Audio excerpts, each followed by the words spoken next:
Mji wetu wa Kakonko kwa sasa unakuwa kwa kasi sana, na tumekuwa na ongezeko la watu kwa kipindi kifupi, lakini tunafanya biashara kwa mchanganyiko, kwa maana na wananchi wengine wa nchi ya Burundi. Kwa hiyo eneo letu limekuwa na mchanganyiko mkubwa, na kutokana na hizi shughuli za kiuchumi, wakati mwingine tunao hitajio kubwa sana la kuboresha ulinzi pamoja na usalama kwenye eneo letu. Nipende kutoa rai kwa wananchi wetu wote ndani ya wilaya ya Kakonko tuweze kuimarisha ulinzi kwa pamoja. Jukumu la ulinzi ni la watu wote, tunatakiwa tushirikiane kwa pamoja. Kumekuwa na tabia za baadhi ya wananchi wachache kufanya utekaji kwenye maeneo yetu ya barabara, na maeneo ambayo wanaweka mitego yao ya utekaji ni maeneo ya karibu na mashamba ya wananchi. Ni imani yetu kwamba kwenye maeneo hayo ya mashamba, wakati hawa watekaji wanaweka magogo na mawe, upo uwezekano wananchi wetu wanakuwa wanawaona. Sasa nataka niwahakikishie tu ni vizuri waweze kutupatia zile taarifa sisi vyombo vya usalama, ili tuweze kushughulika na wahalifu wao ambao wanatuharibia wilaya yetu. Na nipende tu kuhakikishia kwamba sisi kama vyombo vya usalama tutaweza kutunza siri zao na hatutaweza kutaja mtu wa aina yoyote. Tumefundishwa kufanya hivyo, na wawe na uhakika kwamba wakitupatia hizo taarifa, basi tutazifanyia kazi bila wao kujulikana.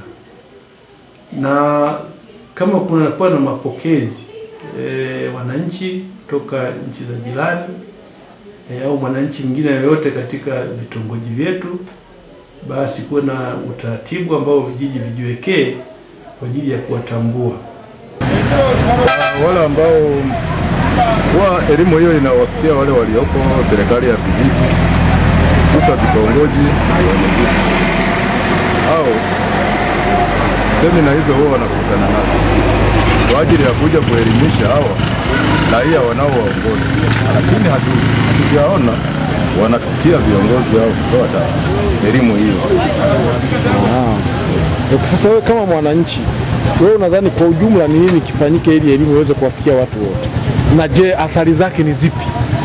Yaani kwanza kifanyike hao viongozi wanaoenda kuseminishwa juu ya ulinzi na usalama, sawa, wangeliita mikutano zisizokoma kwa ajili ya kuelimisha wale wananchi ili tuweze kuepukana na jambo kama hili. Lakini pia mimi nimewahi kuwa mwenyekiti wa kitongoji miaka za nyuma. Jambo la usalama na ulinzi kidogo naelewa. Asipokuwa na ulinzi shirikishi hatutafanya kazi za ujasiriamali kama. Naona lazima ulinzi shirikishi uwepo, lakini elimu uwepo kwa wananchi, wasiogope kutoa taarifa. Taarifa inapoonekana mahala popote pale, watoa taarifa. Maelezo taenda uulizo, wewe umeonaje kama haya tunavyouliza, tunavyoniuliza. Bado utakuwa umeshiriki tukio.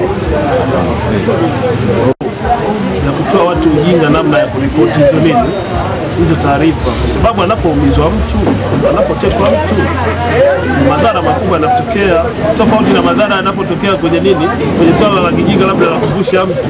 Hivyo vitu vipo kwenye jamii yetu.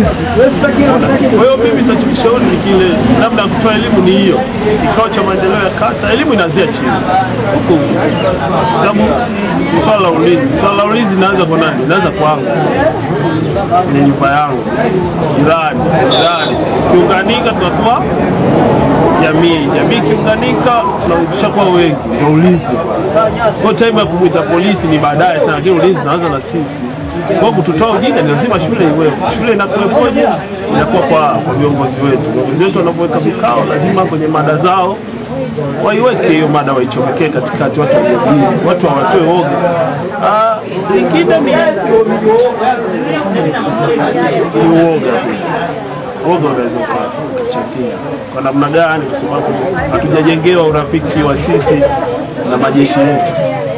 Mmoja anaweza kaongea hapa, lakini akitokea hapa askari akiwa amevaa kiraia kidogo tunaweza lakini kisha gundua huyu ni koti, tunarudi uoga. Sasa tunatoaje uoga? Ni kwa namna ya hiyo iko chini ya jeshi, maana jeshi husika, labda askari jeshi, askari polisi, wao watueleze kama hao ni watu wa kawaida.